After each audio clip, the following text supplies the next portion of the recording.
When choosing your ideal G-Shock watch, it's essential to consider both standard features and unique functionalities tailored to specific models in the collection. Look for fundamental features like the calendar, alarm function, and the option for solar power to ensure reliable performance in everyday use. Business travelers find radio technology and GPS particularly useful, while sports fans and outdoor enthusiasts prioritize sensor technology for weather forecasting, tide tracking, and navigation. We have listed the best G-Shock watches 2024 and their key features.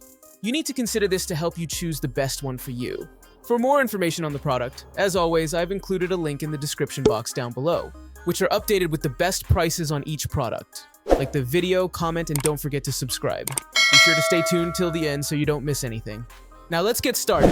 Number 5. Casio G-Shock GW9500. As with most G-Shock models, the GW9500 Mudman isn't for the sleight of wrist. Its 56.7 mm length and 52.77 mm width provide a substantial ride, at least on the X and Y dimensions. But once we get to the Z-axis, the 14.8 mm thickness provides a slimmer profile than most other watches of this size. Add in a relatively light mass of 81 dajis, and you're left with a more manageable on-wrist experience than the dimensions would indicate. Think of it less as a hockey puck and more as an air hockey puck. As to its materials, the Mudman utilizes the current G-Shock standards. The marketing copy states that the GW9500's case, bezel, and urethane band are made with bio-based resins derived from renewable organic resources, along with a thin module and carbon core guard. The mineral crystal and steel case back are also as expected, but the metal cylinders housing the pushers provide a bit of rugged oomph. This particular configuration, with its black chassis and white-red accents, is known as the GW9501. There are 2 additional color schemes available, with olive green and red popping to the fore.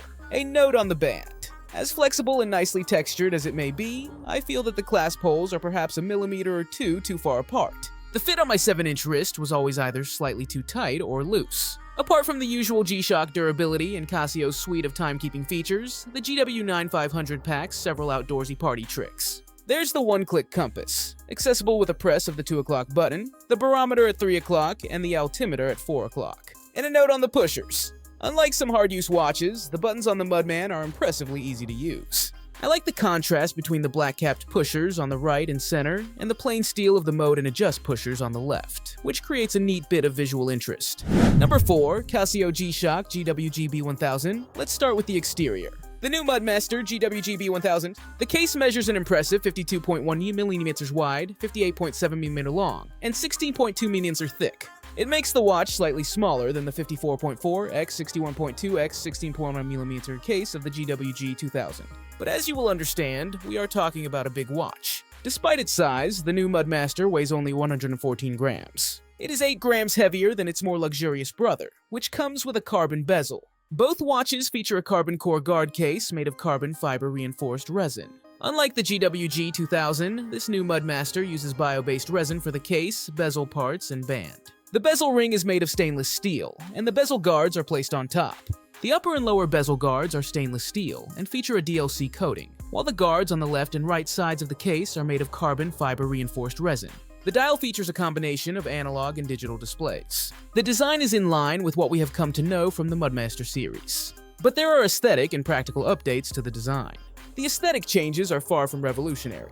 The Mudmaster before, these GWGB1000 models will feel familiar. The app provides the standard functions of automatic and one-touch time correction, automatic switching to summertime, DST, with around 300 world cities, a phone finder, alarm and timer settings, hand alignment correction, and a time-place log. However, the advanced functions include a mission log and a location indicator. As with other Master of G models, you can change the sequence of the different modes. On top of that, you can delete certain modes if you don't need them during your missions. As the GWGB1000 is equipped with tough solar, the watch is fully operational through solar power alone.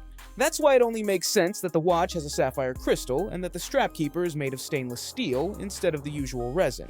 Number 3. Casio G-Shock Full Metal GMW B5000. There are 2 versions. A full metal case in steel as the Casio G-Shock GMW B5000 D1 and an IP gold-coated one with the GMW B5000 TFG9. Their internals are exactly the same, and neither are said to be limited editions or JDM only. Casio meant not to upset the larger part of the world this time, and is making these 2 to be hot sellers available in markets outside Japan.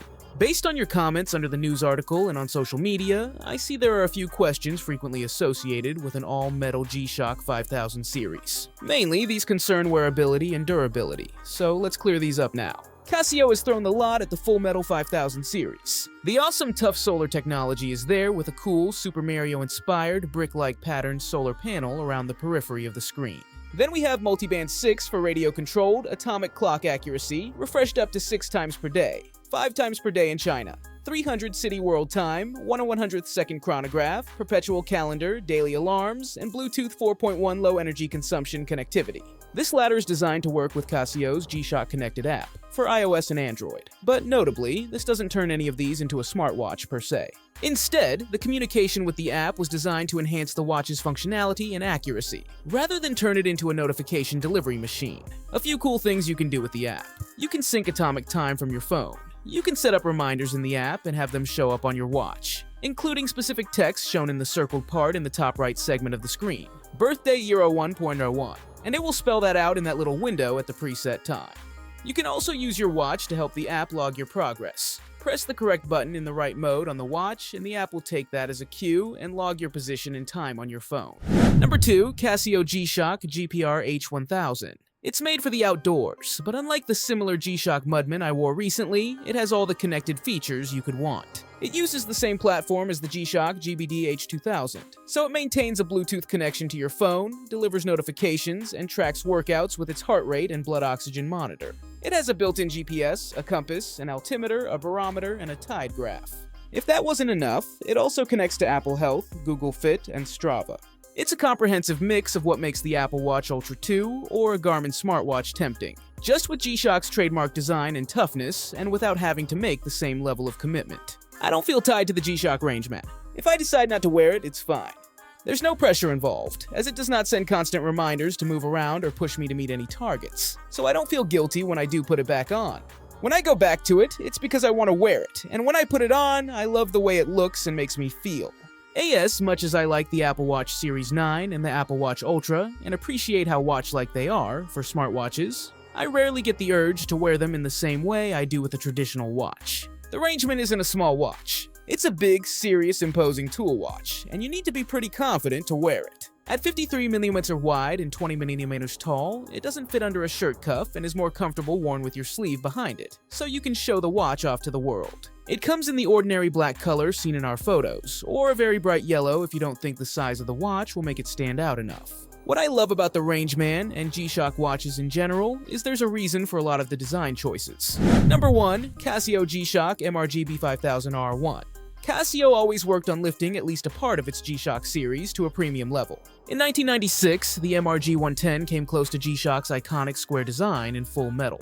But it wasn't until 2018 that the GMW B5000D1, the first completely stainless steel model in the original G-Shock square shape, came out. Understandably, full steel models are more expensive than their resin counterparts. Their prices, which are typically in the $500–600 range, can sometimes even be 10 times higher than those of plastic models. However, simultaneously with the all-steel models, Casio introduced new enhanced G-Shock modules that, for instance, sported solar power and Bluetooth connectivity. That might have helped the audience agree with the much higher prices. Barely recovering from the shock, the public had to face the next step in pricing when Casio presented new premium models in titanium in 2019. This hike was even more significant as the prices for these models rose to the $1,300 mark. But again, technical updates were simultaneously introduced, including a sapphire crystal instead of a mineral one. For 2 years, variations followed. Some had a neat camouflage surface, laser finishing, and different colors. Then, in 2022, things got really serious when 2 MRG G-Shock Square models debuted. These production methods are an entirely different game than the mass production that occurs at Casio's other factories. And Yamagata Casio is much closer to what we watch aficionados recognize as a watch manufacturer. This might already give some insight into the prices of this factory's MRG models. As mentioned, the MRG B5000R1 is a follow-up to the MRG B5000B1. Therefore, the key elements that made the first titanium MRG Square so special also apply to the new model. Nevertheless, I'm sure that some people will have difficulties telling the MRG B5000B1 apart from a regular black resin G-Shock Square when just looking at pictures.